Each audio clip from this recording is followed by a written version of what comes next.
Hello बच्चों, मैं हूं दीप सर और मैं आपका अपने YouTube चैनल पे बहुत बहुत स्वागत करता हूं। एक बहुत ही लंबी ड्यूरेशन के बाद हम इंटीग्रेशन पढ़ने जमा हुए हैं। आज इंटीग्रेशन नाम सुन के डर तो नहीं लग रहा है ना? डरने की कोई ज़रूरत नहीं है आपको। हर एक सब्जेक्ट में एक चैप्टर ऐसा है जो खौफनाक सा माहौल बना रखा है। फिजिक्स में रोटेशन, मैथ्स में इंटीग्रेशन, केमिस्ट्री में टाइट्रेशन, नाम मिलता जुलता है।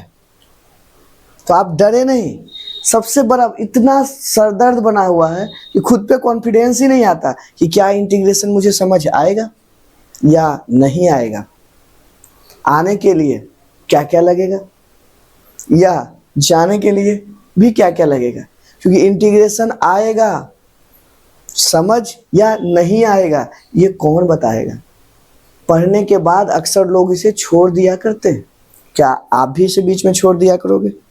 तो इन सारे सवालों का जवाब मैं देने आया हूं आज आपके सामने।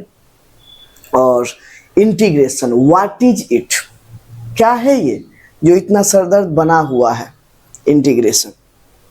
तो देखते हैं इंटीग्रेशन क्या है। भाई जो भी है इंटीग्रेशन जलवा है हमारा मैथ में। इंटीग्रेशन ये कहना चाहता है कि जलवा है मैथ्स में, ना कि सिर्फ मैथ्स में, साथ ही साथ फिजिक्स में भी, केमिस्ट्री में भी। आखिर क्यों इनका जलवा है? क्यों ऐसा खास, क्या खास है इसका जो इसका जलवा है इंटीग्रेशन का मैथ्स में? तो आइए आपको दिखाते हैं। पढ़े आप। Heavy weightage in class 12 board exam, मतलब क्लास 12th बोर्ड एग्जाम में काफी मात्रा में क्वेश्चन पूछे जाते हैं इसके इंटीग्रल कैलकुलस से। और जो भी चैप्टर्स हैं इंटीग्रल कैलकुलस के वो टोटली इंटीग्रेशन पे आधारित है। अगर आप इंटीग्रेशन छोड़ने की जरूरत करते हैं तो मजबूरी में आपको वो सारे चैप्टर भी छोड़ देना पड़ेगा, भूल जाना पड़ेगा और ढेर सारा मार्क्स का लॉस होगा। कितना मार्क्स का? अराउंड 25%। आप पढ़े heavy weightage in class 12 board exam. 2 more chapters are based on it. What is the chapter name? AOI and differential equation. Mains की क्या कहानी है, एडवांस की क्या कहानी है। Integration based chapter having weightage around 10 to 50%, 10 to 15% in JEE mains is a more percentage, around 10% every year, around 10% exactly, and advance also. And what about boards? Don't try to read. 25%, around 25%।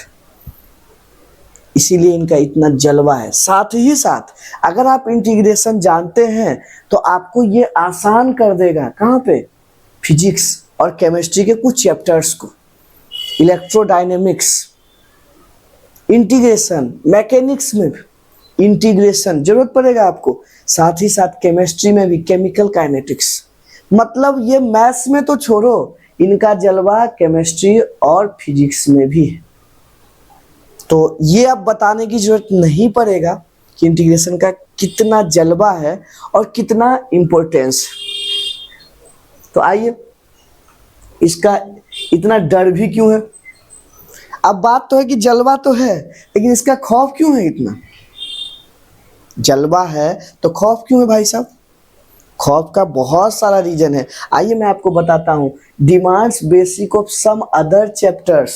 अगर आप ये chapter पढ़ना चाहते हैं तो आपको ये chapter, सारे चैप्टर में क्या होता था, मस्त स्टार्ट कर देते थे हेडिंग डाल के, और ये चैप्टर है थोड़ा बहुत ना के बराबर दूसरा चैप्टर बिना बुलाए मेहमान की तरह आता था।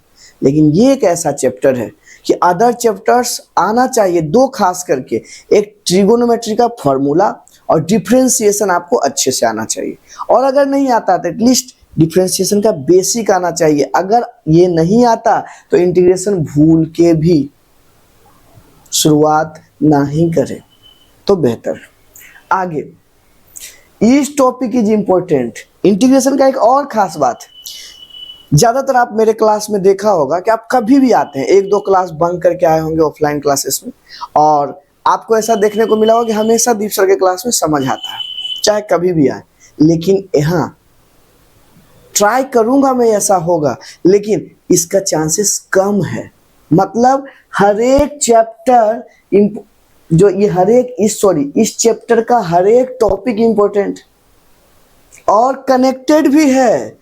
मतलब कि अगर आप अगला टॉपिक पढ़ना चाहते हैं तो उस चैप्टर का पिछला टॉपिक छोड़ नहीं सकते, अदरवाइज आप बर्बाद हो जाएंगे। बीच में इंटीग्रेशन को टाटा बाय बाय खत्म करना पड़ेगा। अगला बात क्या है, to study it you must have a strong basic of mathematics to rearrange and simplify the question. मतलब आपको थोड़ा सा आइडिया, बहुत ही थोड़ा सा रीअरेंज करने को क्वेश्चन का टैलेंट होना चाहिए। सिंप्लीफाई आसानी से कर सकते हैं, डरने की बात नहीं है। आपको लग रहा हो सर मेरे में तो टैलेंट ही नहीं है, कोई टेंशन की बात नहीं है, हम आपके साथ हैं, हम इसको आसान बनाएंगे। आइए अगली टॉपिक पे बात है। सर आप आसान कैसे बनाओगे? How to make integration easy. Simple सी बात है, बहुत ही सिंपल सी बात है बच्चा, कि सिंपल सा है कि जो स्टेप्स मैं बता रहा हूं follow step to make it halwa. अब देखिए हलवा बना देंगे। हलवा मतलब समझते हो आप? नहीं समझो तो बेहतर है, अगर नहीं समझते हो तो समझते हो तो अच्छी बात है। पढ़ें आप कि सबसे पहला है मेमोराइज बेल, जबरदस्त तरीके से। मतलब आपको डिफरेंशिएशन और ट्रिगोनोमेट्री का फॉर्मूला तगड़े तरीके से याद होना चाहिए। अगर आप याद कर चुके हैं तो कोई बात नहीं, आपके लिए वेलकम है इंटीग्रेशन पढ़ने का। और अगर नहीं किए हैं तो शुरुआत करने से पहले अच्छे तरीके से ये फॉर्मूले याद करना, जबरदस्त तरीके से। कुछ ऐसा कि आपको मरते वक्त भी पूछे तो बता के मरना पसंद करें आप, ऐसा याद होना चाहिए। किसका फॉर्मूला? डिफरेंशिएशन, ट्रिगोनोमेट्री और इंटीग्रेशन का भी, जो मैं आज दूंगा। उसके बाद क्या है, एक भी क्लास मिस नहीं करें, लास्ट तक देखें, पूरा सीरियसली होके यूट्यूब का ये वीडियो देखें। हमारा सबसे ज़्यादा इम्पोर्टेंट है। आपको पता नहीं ये लेक्चर कितना इम्पोर्टेंट होगा इसका। आपके 2 चैप्टर आसान कर देंगे और साथ साथ ये तो आसान होगा ही। उसके बाद मतलब हल्के में नहीं लेने का, सीधा सीधा बात है कि आप हल्के में नहीं ले सकते इंटीग्रेशन को, अदरवाइज बर्बाद हो सकते हैं। बार बार मैं बताना चाह रहा हूँ। फिर try more and more questions. अगर बाकी चैप्टर्स की तरह आप सोचते हैं कि सर ही करेंगे सब कुछ, तो ये सोचना छोड़ दें, आलस्य का त्याग करें। ठीक है, आप थोड़ा ऊपर उठें और अपने अंदर जुनून लाएं कि मैं भी क्वेश्चन करूँगा, क्योंकि क्वेश्चन करने के बाद हर कुछ आसान होता है साइंस में, मैथ्स, फिजिक्स, केमिस्ट्री, जिस एग्जाम का आप तैयारी करने के लिए आए हैं उस एग्जाम में। लेकिन इंटीग्रेशन में आसान तो होगा ही, साथ साथ तभी समझ आएगा अगर आप 2-4 क्वेश्चन पर डे करते हैं। 2-4 में 10 से 20 क्वेश्चन मैक्सिमम अगर आप करते हैं, ज़्यादा से कोई लिमिट नहीं है, आप जितना करें, लेकिन जनरली 10 से 20 क्वेश्चन आप डेली करेंगे। ये वादा करना होगा आपको, मेरे से नहीं, खुद से।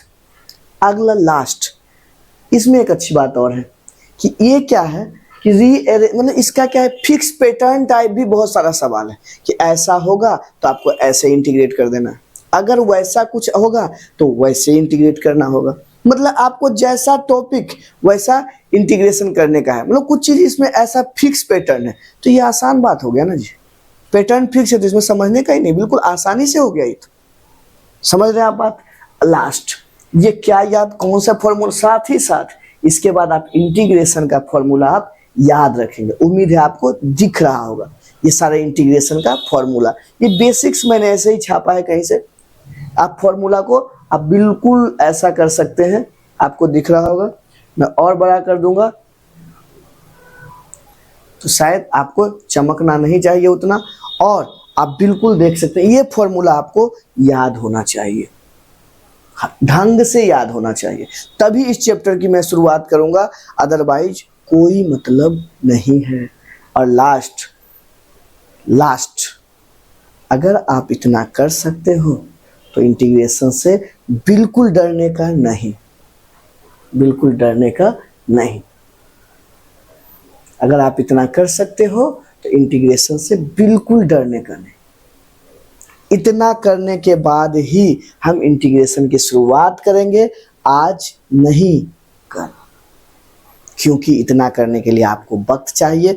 आज जाके डिफरेंशिएशन का फॉर्मूला याद करेंगे आप, ट्रिगोनोमेट्री का याद करेंगे, और वो सारे फॉर्मूले जो मैंने आपको अभी अभी दिखाया है, ये वाला फॉर्मूला याद ही कर लेना है। तभी इंटीग्रेशन से डरने का नहीं, अदरवाइज इंटीग्रेशन से लड़ने का नहीं, बर्बाद हो जाएंगे आप। तो मैं आज यही कह के ये लेक्चर रोक रहा हूँ यहीं पे। उम्मीद है कि आप इंटीग्रेशन सीखने के जुनून से आए थे, तो पहले इस जुनून से पहले लड़ाई के लिए तैयार हो जाएं। उससे पहले अपने आप को स्ट्रोंग बनाएं, तभी लड़ाई करेंगे इंटीग्रेशन के साथ, और इंटीग्रेशन को हम आसान बनाएंगे। आज के लिए इतना ही बच्चों, थैंक यू सो मच। उम्मीद है आपको वीडियो पसंद आया होगा, और अगर आया है ना तो क्यों ना शेयर कर दिया जाए अपने दोस्तों के बीच, जिससे मैं ज़्यादा से ज़्यादा लोगों को इंटीग्रेशन सिखा सकूं। और मुझे विश्वास है आप भी चाहते हैं कि मैं ज़्यादा से ज़्यादा लोगों को इंटीग्रेशन सिखाऊं। तो don't forget to share the video and subscribe the channel. Today समय समाप्ति की घोषणा। आज के लिए इतना ही। Thank you so much. Bye bye बच्चों, गुड नाइट।